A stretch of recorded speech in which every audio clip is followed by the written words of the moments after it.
Another day off, another gala. Time check, it's 1 o'clock in the afternoon. At biglang nagyakag si Daddy na mag-bike kaming tatlo sa may Sakura Rosato Square. Hindi ko nga alam nagbibidyo dyan si Daddy.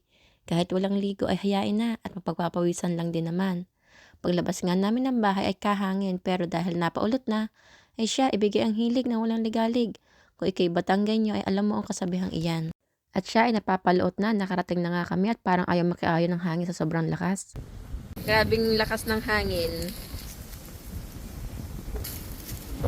Outfit check!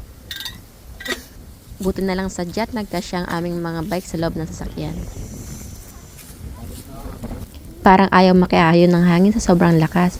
Pero dahil madaming hapon kaming nakikita na nagbabike at naglalakad ay tumuloy na din kami. Sabi ko nga kay Miyuki dyan ay dahan-dahan lang at malakas ang hangin.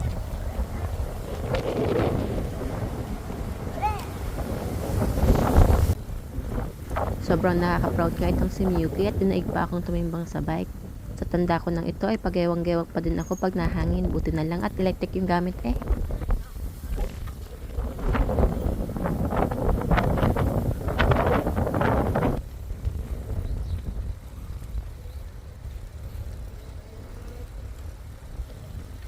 Another day, another gala.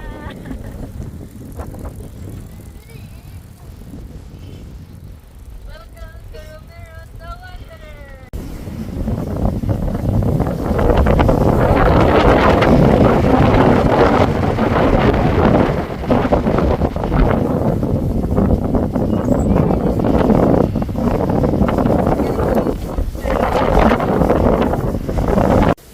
Pag nga day up kami mag-asawa at walang pasok si Miyuki sa school ay bihira lang kaming pumirme sa bahay. Madalas ay nasa galaan kami kahit walang pera. Dahil katwiran nga namin, minsan lang siya maging bata. Kaya bilang magulang, sinisigurado namin na paglaki niya ay wala siyang ihihil na inner child kumbaga. Yung mga ganitong moments yung masarap balikan pag malaki na si Miyuki.